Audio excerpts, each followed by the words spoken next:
Hello, my name is Josh Beck. I'm a technology teacher in San Antonio, Texas. This is my second video in my series on Android, Getting Started. If you're in my 8th grade class, this would make good review material, or if you're just trying to get started with Android, this is a good video to watch. If you've watched the first part of this series, we set up the Android virtual device. In this particular video, what we're going to do is we're going to go in, we're going to set up Eclipse, and we're going to configure it so that we can actually write an Android application. The first thing you'll want to do is you'll want to go to the Eclipse website at eclipse.org/downloads, and you'll want to download the most current version of Eclipse. At the very top, of course, it looks like probably the first version is going to be good. Eclipse IDE for Java EE developers, or down at the bottom, you've also got a link for the Eclipse Classic 3.5.1. I'm using version 3.5.1 in this tutorial. Once you have it downloaded, you'll want to go ahead and unzip it. Right-click, and you'll want to extract that Eclipse folder there. I have it extracted to the same directory as my Android software development kit. Okay, so I'm going to click into Eclipse, and you can just double-click on it if you're at home to start it.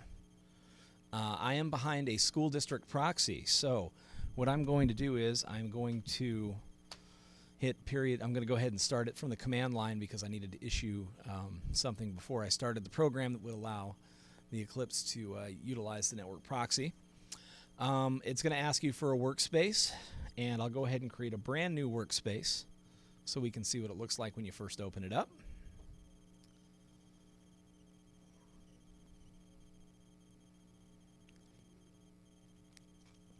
And once that happens, all right, this is what you're going to see. And over on the right, you're going to have an icon that says Workbench.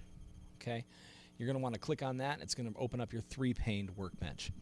Okay, so once you've got Eclipse opened up and you're ready to go, we're going to need to go to the Google website for developers of Android, and that is at developer.android.com. In this case, I'm at /sdk/eclipse-adt.html. And what this is under the SDK, the Software Development Kit tab, installing the Eclipse ADT.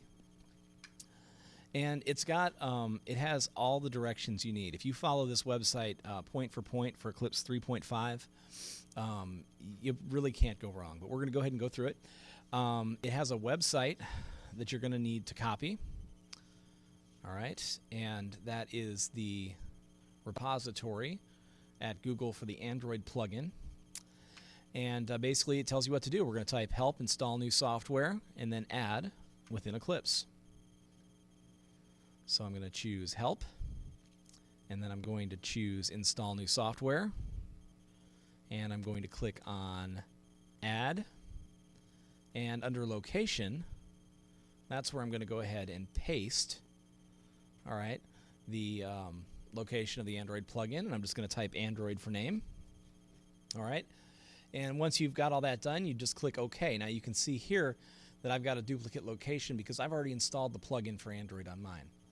All right, you just follow a few prompts, accept the terms, and it will go through and install the plugin.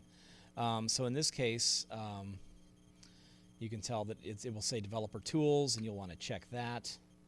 And you'll want to go through the process of clicking Next and installing the Developer Tools.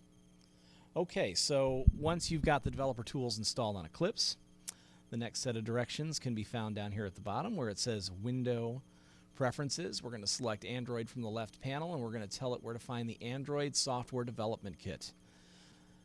We need to point Java to that. So I'm going to go to Windows and then Preferences. And under Android, all right, if I click on it, it says the location of the Android SDK has not been set up. Please go to Preferences, Android, and set it up. And that's where we are right now, which is what we would expect. So I'm going to click Browse, and I'm going to go to the directory where I've unzipped the Android Software Development Kit right there. And I'm going to point it to that folder. This is the folder that contains tools, platforms, and add-ons. Okay? And when you click OK, you click Apply, and then OK. And it will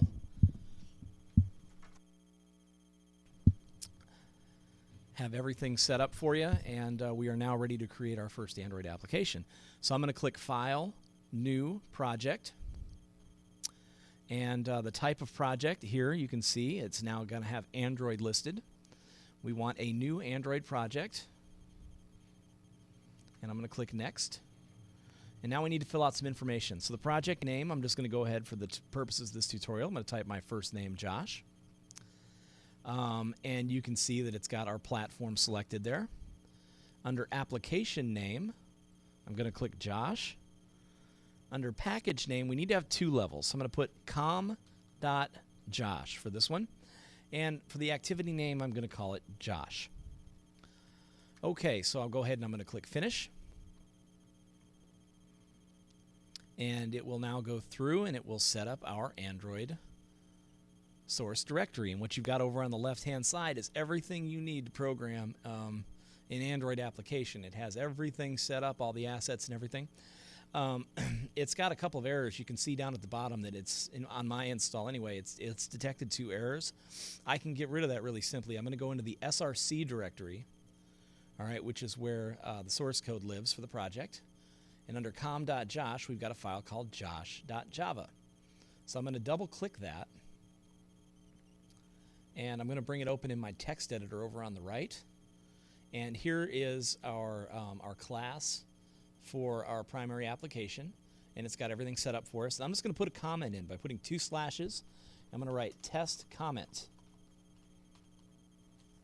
All right, and I'll click up here on where the save icon is, and we'll see if we can't save it. And after saving this activity, all right, you can see all my errors are gone, and we are ready to go. Now, if you wanted to build this activity and execute it on the phone, you could right-click on the folder, all right, and then choose Run As Android Application, all right? And after doing that, it's going to go through. And I don't have anything that's written into this right now, so it had a problem launching it.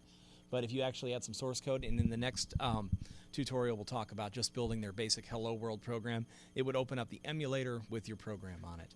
But if you've gotten to this point and it has set up an Android series of directories for your Android application, you are in really good shape. So I hope this was helpful, and look for our next series where we'll actually build the Hello World program and execute it on the emulator. Thank you for watching.